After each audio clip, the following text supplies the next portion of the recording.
hisab yang diringankan dan dimudahkan. Ini sudah di-share sama saya ke grup Babul Taqwa ya. Judulnya hisab yang diringankan dan dimudahkan. Hisab artinya apa? Perhitungan. Ya. Bahasa Sundanya itu balitungan. Ya. Erat karena kaitannya dengan bilatungan ya. Padani siapa tuh? Ya. Manusia itu ketika mati ya, mengalami dua hal penting. Yang pertama bilatungan. Ya. Jasadnya dimakan apa? Dimakan belatung itu. Belatung itu bahasa Sundanya bilatung. Ya. Tapi juga akan dihadapkan kepada balitungan. Ya. Kalau balitungan apa? Hisab. Ya. Jadi jasadnya dipenuhi dengan belatung, tapi kemudian amalnya dihadapkan kepada hisab. Ya. Balitung. Balitung itu bahasa Sunda ya. Bahasa Betawinya apa ya?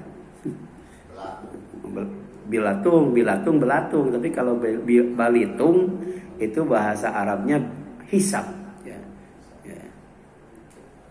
Nah hisab itu pertama perhitungan, dihitung itu amal itu, ya. Dihitung. Ya. Jadi ada kalkulator amal ada itu. Ya. Ya.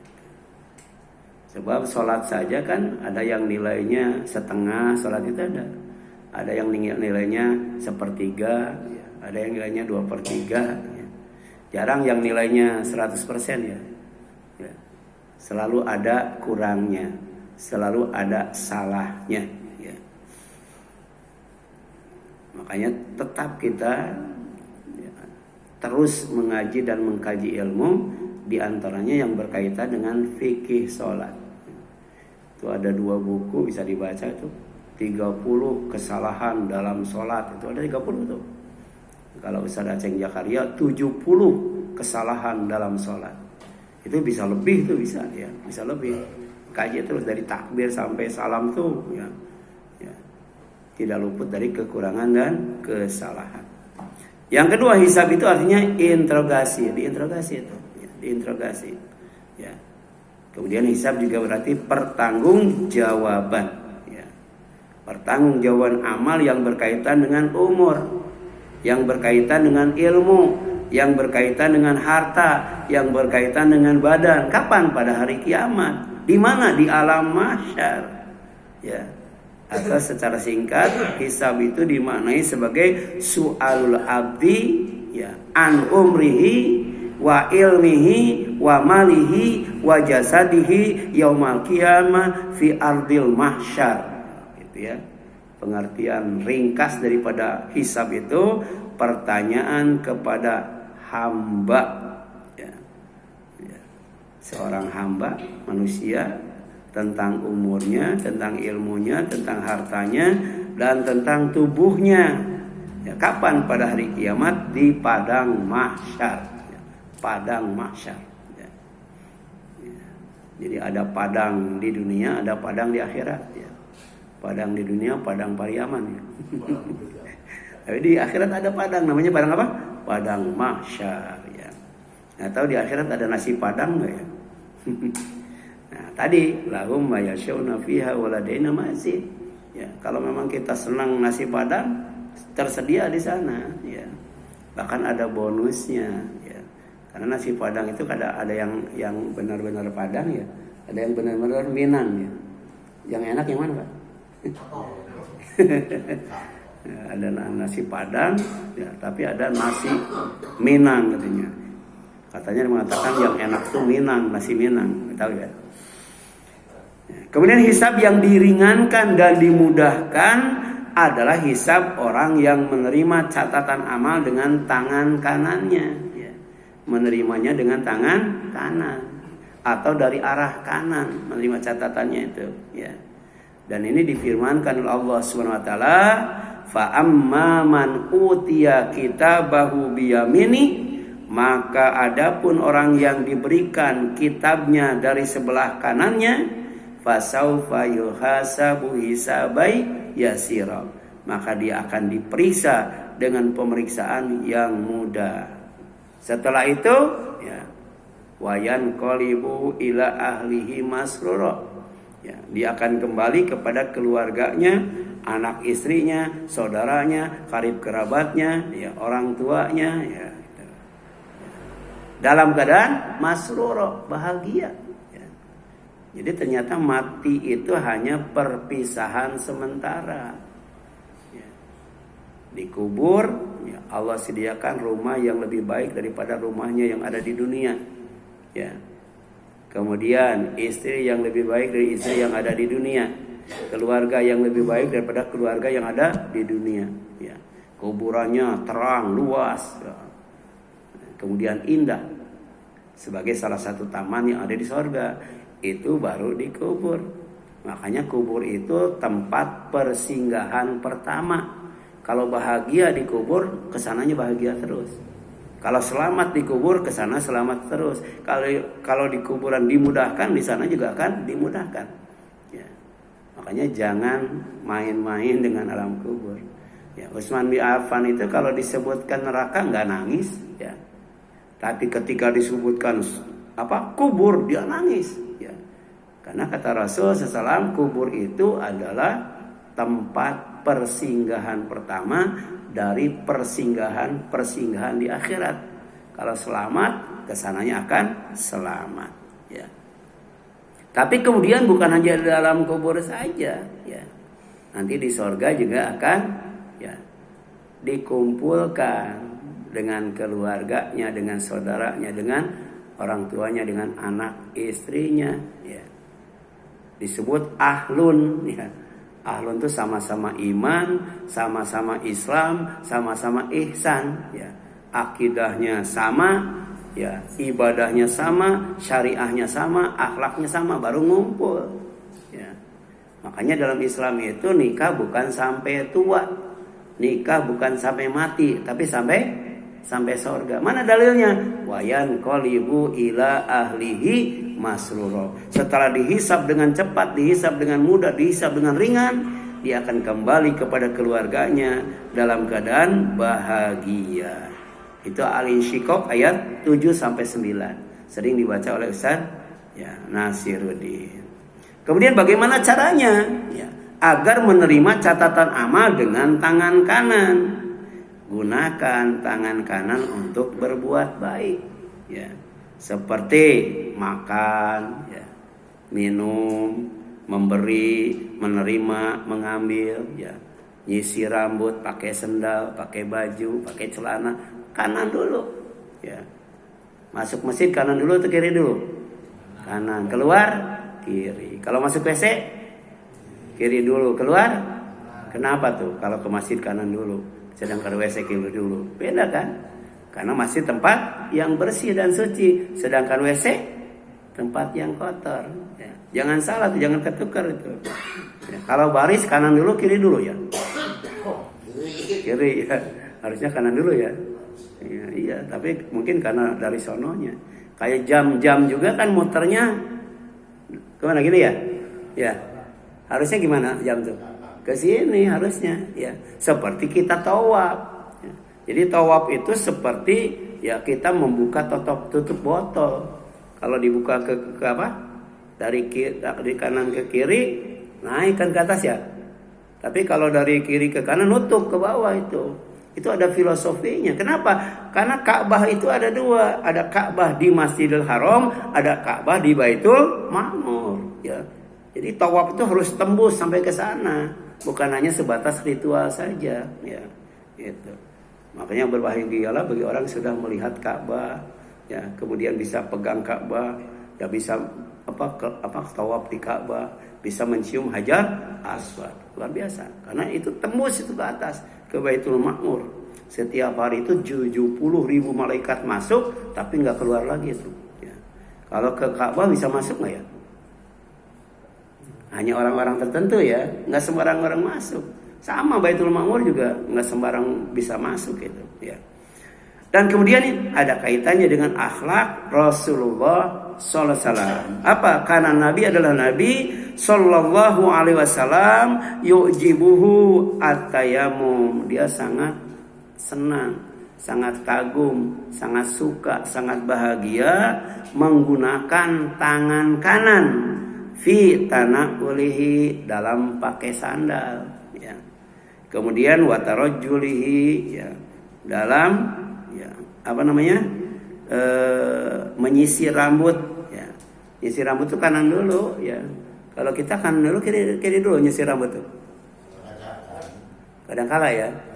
Yang benar tuh yang disukai Rasul, yang dikagumi Rasul itu, ya, kanan dulu baru kiri dulu. Ya, kemudian pakai baju kanan dulu baru kiri. Ya, demikianlah watuhurihi, ketika bersuci, ya. Tangan kanan dulu baru tangan kiri, ya. Kemudian kaki kanan dulu baru kaki kiri, ya. Kemudian wa fi sya'nihi kullihi, dan dalam segala hal, ya.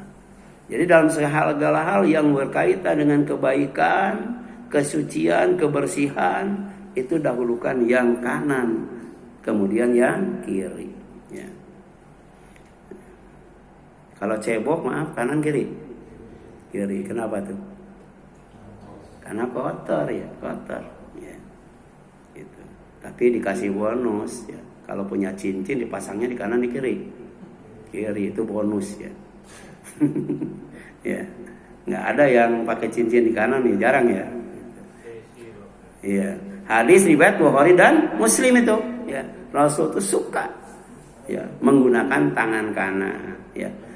Kemudian ada kaitannya juga dengan zikir Rasulullah SAW. Jadi orang yang biasa nyisir dengan tangan kanan, pakai sandal dengan tangan kanan, kemudian pakai baju, pakai celana, memberi, meminta dan menerima dan mengambil pakai tangan kanan, insya Allah di sana juga akan dapat, ya, catatan amal dengan tangan kanan, ya.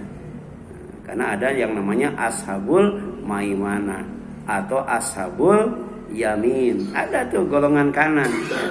Ada golongan kiri, ada golongan yang terdahulu, ya. Gitu. Jadi kata Abdullah bin Amr radhiyallahu anhu, dia berkata, ra'aitu, saya melihat Rasulullah sallallahu alaihi wasallam yaqidu tasbih biyaminihi, ya, menghitung tasbih dengan tangan kanannya, ya. Karena qadarullah, subhanallah, ya. Masya Allah ini, ya.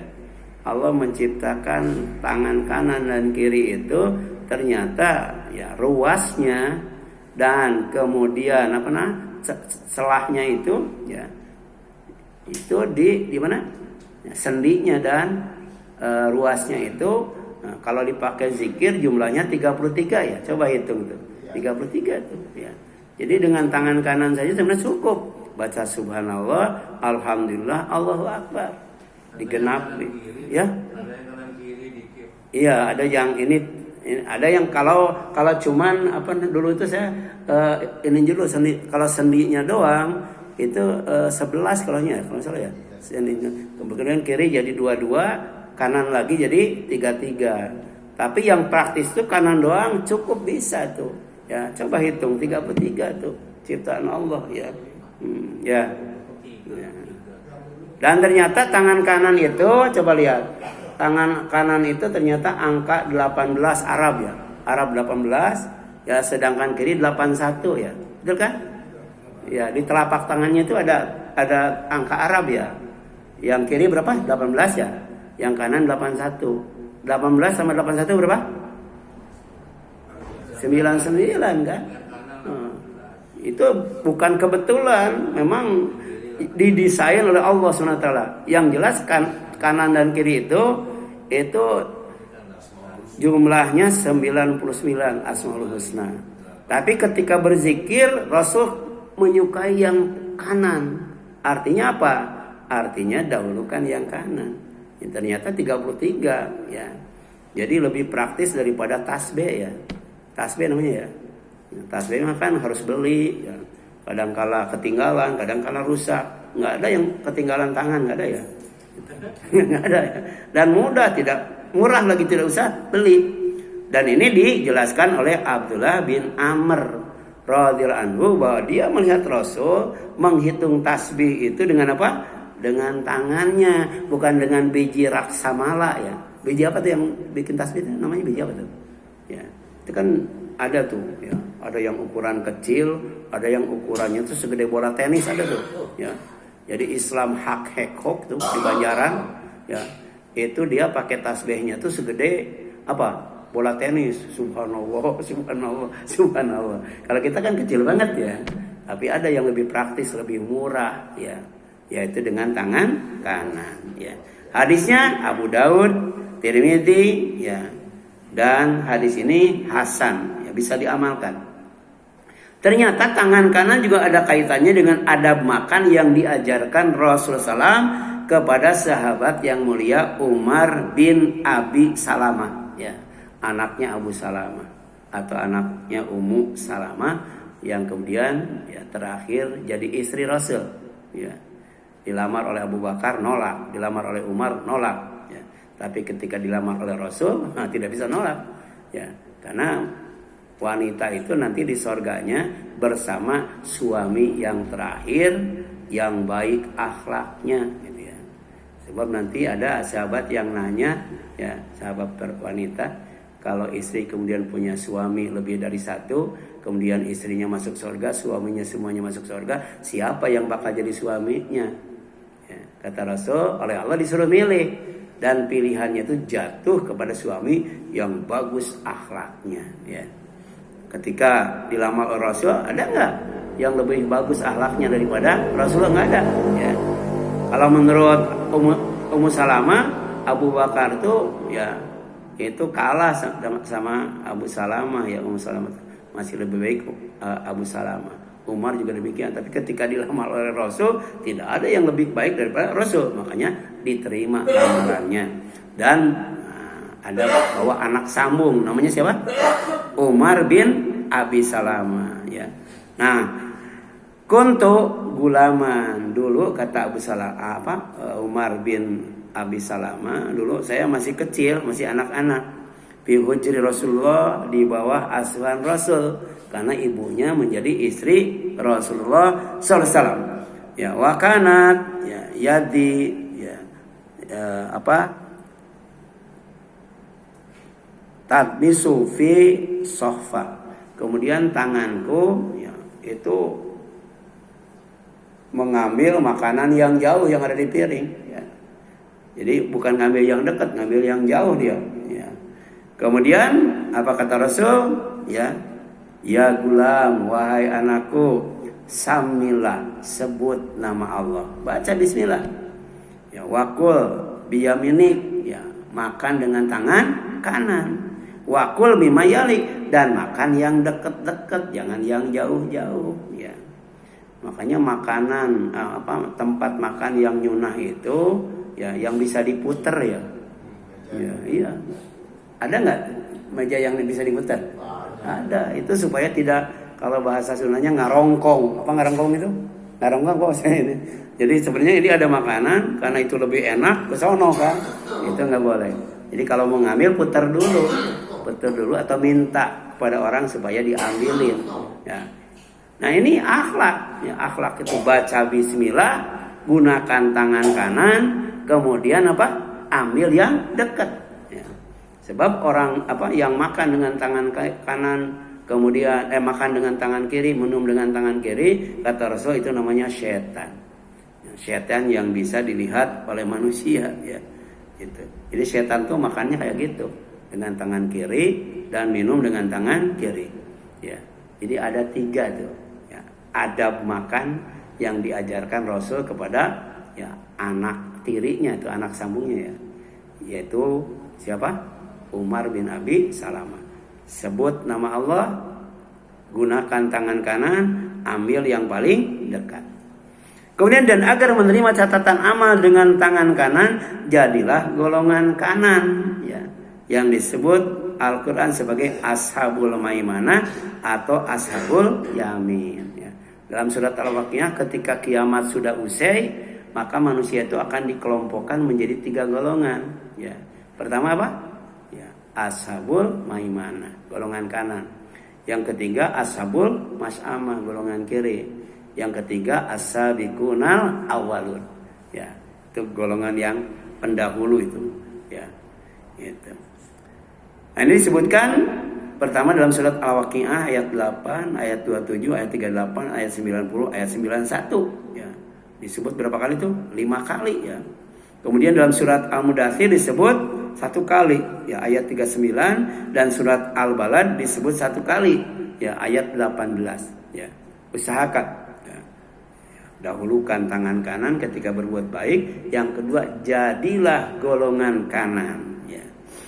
Kemudian hisab yang diringankan dan dimudahkan adalah hisab orang yang tidak dihisab dengan rinci ya. Sehingga dihisabnya tuh lama banget ya. Sulit banget, susah banget, bayangkan ya. Padahal dalam posisi berdiri ya. Berdiri ya, menunggu hisab, sedang dihisab, kira-kira lamanya berapa lama ya. Dalam surat Al-Mutaffifin saja ya, itu. Jadi yauma yaqumun nasu lirabbil alamin. Jadi ada hari di mana manusia itu berdiri menghadap Allah. Untuk apa? Untuk dihisab. Tapi ada yang dihisabnya cepat, dihisabnya mudah, dihisabnya ringan. Ada juga yang dihisabnya itu berat, ya. Kemudian susah dan lama, ya. Nah, ada orang yang dihisabnya dengan ringan dan mudah itu orang yang dihisabnya sedikit. Ya, dihisabnya itu tidak detil. Ya, di sini jelaskan manukisha al-hisab udziba. Barang siapa yang dihisab secara detil, secara rinci, maka ia akan disiksa. Bayangkan. Pertama disiksa karena lamanya berdiri. Ya. Disiksa setelah itu, ya, diponis itu.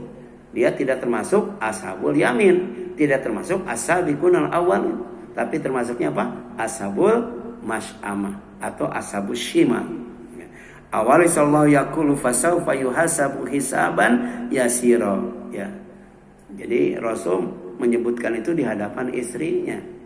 Ya, suami mengajarkan kepada istrinya tentang akidah ya, keadaan orang yang di alam mahsyar. Lantas kemudian Aisyah nanya, "Bukankah Allah berfirman, maka dia akan diperiksa dengan pemeriksaan yang mudah?" Maka kemudian Rasulullah bersabda, qala ya, dzakal ardu ya. Jadi cuman diperlihatkan doang ya. Jadi dimaafkan ya, tidak disiksa ya. Jadi ada golongan kanan atau as-sabiqunal awwalun itu semua amalnya diperlihatkan ya. Jadi ada CCTV di antaranya bumi ini kan ya. Bumi ini akan bercerita kepada Allah ya, di hadapan Allah tentang amal kita ya, yang berkaitan dengan umur, dengan harta, dengan ilmu, dan dengan tubuh ya. Diperlihatkan semuanya itu. Tapi setelah diperlihatkan, dimaafkan oleh Allah ya. Ya. Makanya ada doa namanya doa selamat ya. Ya. Apa? Wan najata minan nar wal afwa indal hisab. Kita ingin selamat dari neraka dan ingin dimaafkan ketika dihisab ya. Yang berkaitan dengan umur dihisab, yang berkaitan dengan harta dihisab, yang berkaitan dengan tubuh dihisab, yang berkaitan dengan ilmu dihisab ya. Tapi kemudian dimaafkan oleh Allah SWT, tidak disiksa. Itulah ya orang yang dihisab oleh Allah dengan mudah dan ringan. Hanya ditampakkan doang amalnya itu, tidak disiksa. Nah, sedangkan tadi ya, ditampakkan kemudian diminta pertanggungjawabannya tuh. Setelah itu disiksa. Nauzubillahi min dzalik ya. Makanya sebelum tidur kita berdoa, Rabbana la tu'akhidna in nasina aw akhtana. Ketika bangun tidur, Rabbana faghfir lana dzunubana wa kaffir anna sayyi'atina wa tawaffana ma'al abrar. Kita ingin nanti ketika dihisab diperlihatkan amal kita, tapi dimaafkan. Nah, kemudian yang dimaksud dengan ya, nukisha al-hisab adalah hisab yang dilakukan dengan sangat teliti dan dituntut secara rinci atas semua amal ya. Karena di samping Allah lebih dekat dari urat leher, bumi juga CCTV.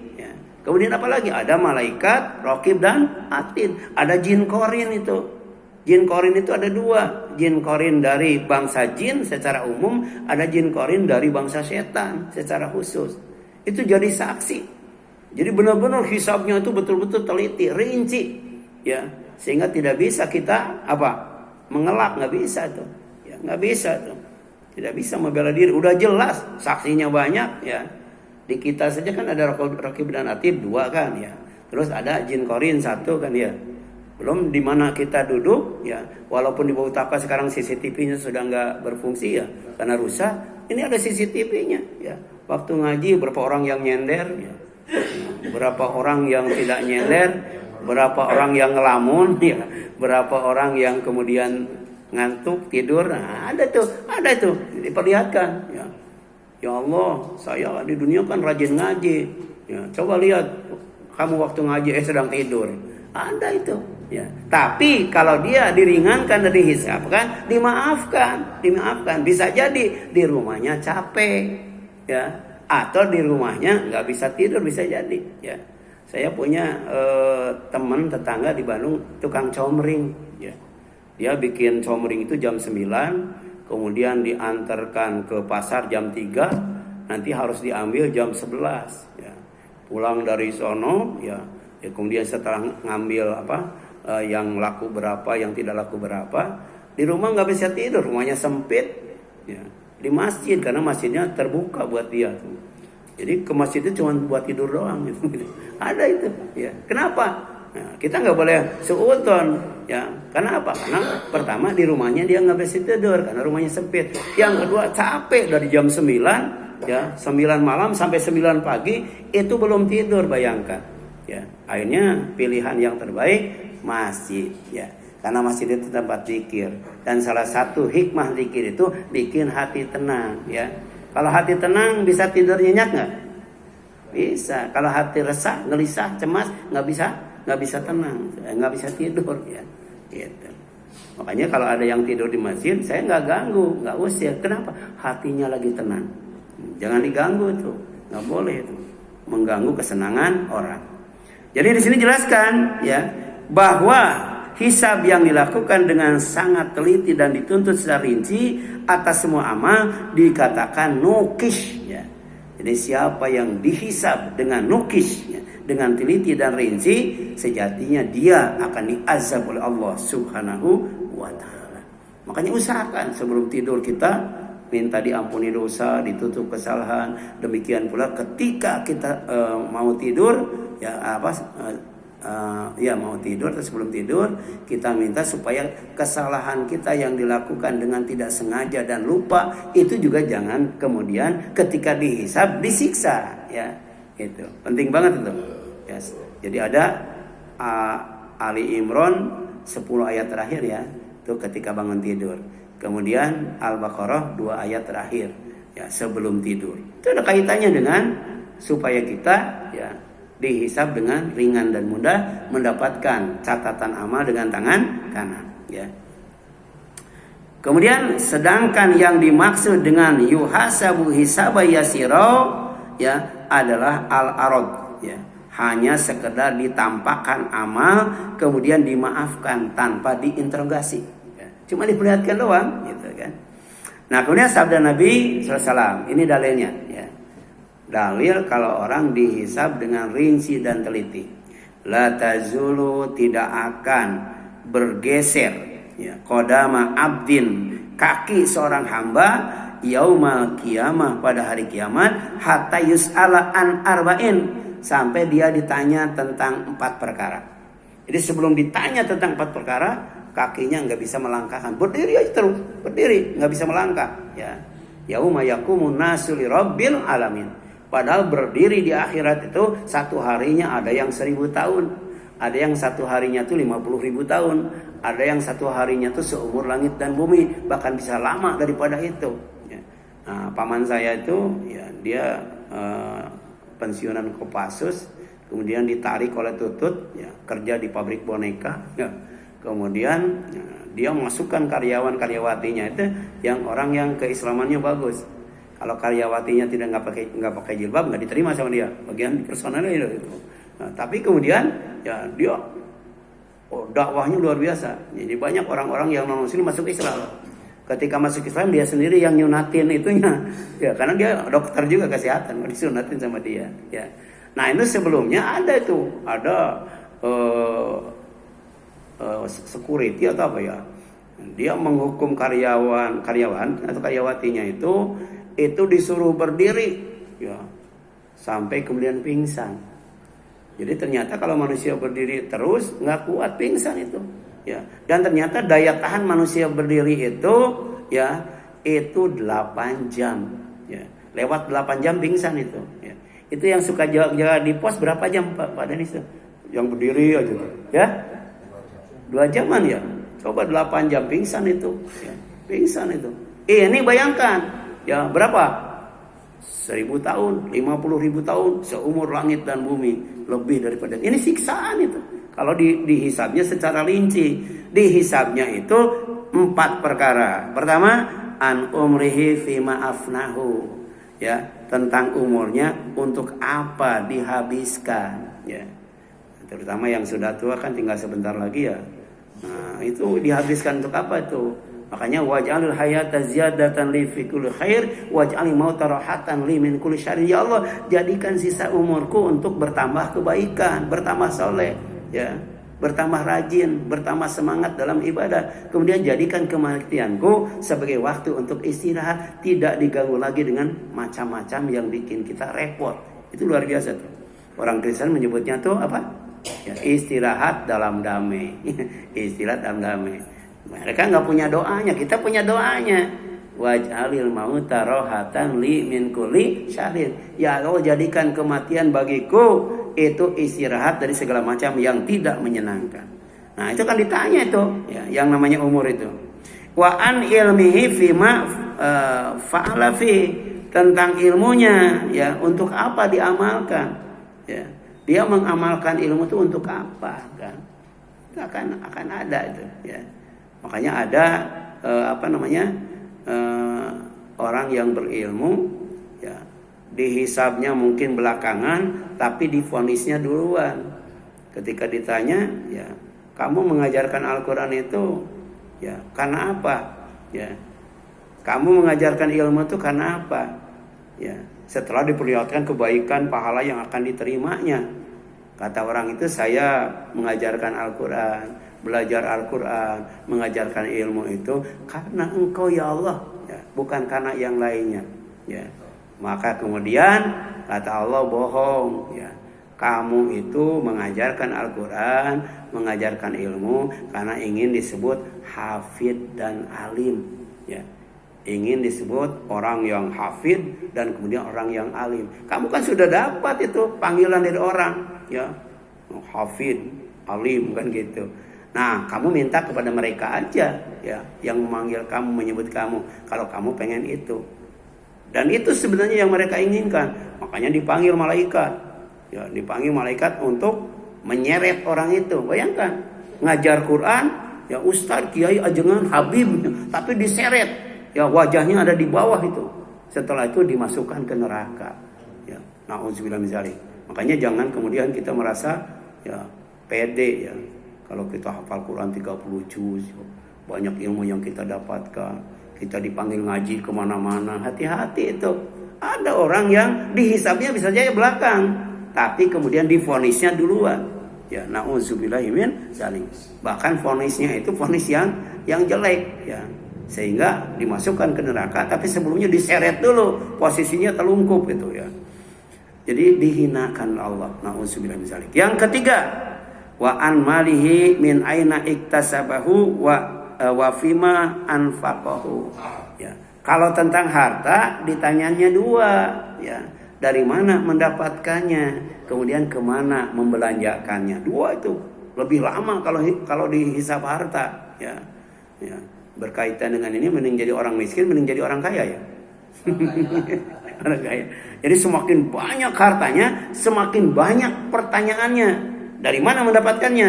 Kemana mengeluarkannya? Bayangkan ada orang yang hartanya itu sampai triliunan, itu lama dihisabnya tuh, ya, lama dihisabnya, ya. Tapi kalau hartanya dikit, nah itu cepat dihisabnya. Dari mana mendapatkannya? Kemana menginfakkannya, gitu kan? Kemudian yang keberapa? Keempat, ya. wa an jismihi fima ablahu, serta tentang tubuhnya untuk apa digunakan, ya. Karena apa? Karena nanti mulut akan ditutup. Yang bicara apa? Tangan. Ya, tangan. Kemudian yang jadi saksi kaki. Makanya tadi gunakan tangan kanan untuk berzikir. Kenapa? Karena akan berbicara di hadapan Allah. Ketika mulut ditutup, kaki jadi saksi. Sekarang juga tangan kan bisa berbicara, ya? Bisa, ya. Kalau begini apa namanya? Kalau begini? Ya. Iya. Kalau begini apa tuh? Begini. Kan bisa bicara itu, tangan itu, ya. Nah, tapi nanti bukan bicara dengan isyarat, bicara sebagaimana bicaranya lisan. Ya, hati-hati. Kalau 4 perkara ini ditanya oleh Allah, diminta pertanggungjawaban, ini termasuk nukishal hisab. Dihisabnya secara rinci dan detail, kemudian akhirnya diazab oleh Allah di neraka kelak. Nauzubillahi min dzalik. Terakhir, faedah hadis, ya. Ini hadisnya riwayat Tirmidzi, kemudian hasan sahih, ya. Nah, pertama, hisab yang rinci adalah atau detail adalah hisab yang mencakup 4 perkara. Ya, 1, umur, untuk apa dihabiskan. Allah akan menanyakan kepada setiap hamba bagaimana ia menghabiskan waktunya di dunia. Apakah digunakan untuk kebaikan, ibadah, menuntut ilmu dan amal saleh, atau sebaliknya dihabiskan untuk kelalaian, maksiat dan hal yang tidak bermanfaat. Waktu adalah nikmat yang sangat besar, tapi sering diabaikan. Islam sangat menekankan pentingnya memanfaatkan waktu sebaik mungkin, sampai Allah bersumpah dengan wal asri, dan kemudian Allah bersumpah dengan banyak waktu. Waktu itu penting, ya. Kemudian yang kedua, ilmu untuk apa diamalkan. Tidak cukup hanya menuntut ilmu, tapi juga harus mengamalkannya. Ilmu yang baik diamalkan bisa menjadi hujah, argumen yang memberatkan di hari kiamat. Jadi punya ilmu tidak diamalkan, nah, itu akan memberatkan pada hari kiamat, terutama pada waktu dihisab. Kemudian ilmu harus membawa perubahan dalam sikap dan amal, ya. Tambah ilmu, tambah solih. Tambah ilmu, tambah rajin. Tambah ilmu, ya tambah dermawan. Itu ada perubahan itu. Kemudian ilmu membawa perubahan dalam sikap dan amal.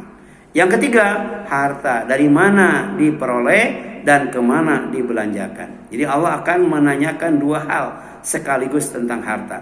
Pertama, sumber perolehannya, apakah halal atau haram, serta penggunaannya, apakah untuk kebaikan, ibadah dan taat, atau keburukan, kejahatan dan kemaksiatan. Kemudian Islam sangat tegas dalam hal kejujuran dan keberkahan rizki. Bukan hanya seberapa banyak, tapi bagaimana dan untuk apa. Ya, kalau jujur insya Allah berkah, tapi kalau tidak jujur begah insya Allah. Ya. Yang keempat, ya, tubuh untuk apa digunakan. Jadi fisik, kesehatan, tenaga dan umur, ya umur muda adalah amanah. Jadi Allah akan menanyakan apakah tubuh digunakan dalam ketaatan atau digunakan dalam kemaksiatan. Kesehatan dan kekuatan bukan hanya untuk kesenangan, tapi juga untuk ibadah dan berbuat baik kepada orang lain sehingga hati dan jiwa tenang. Ya. Kemudian doa selamat sebagai doa populer yang sering dimohonkan kepada Allah. Ya. Ini ada yang panjang dan pendek. Ini silakan nanti dibaca. Nah, yang paling pendek ini, Allahumma salimna, ya, wa salim dinana, wa barik lana fi dunyana wa akhiratana, ya, wa akhiratina, ya. Jadi tolong ini ini ya dibaca nanti ketika sujud, ya, atau setelah ibadah dan amal soleh. Allahumma ya Allah, salimna, selamatkan kami. Wasalim dinana, selamatkan agama kami. Wa barik lana, dan berkati untuk kami fi dunyaya, baik dalam urusan dunia, wa akhiratana, akhiratina, maupun dalam urusan akhirat, ya. Ya. Silakan, ada yang ditanyakan sampai sini?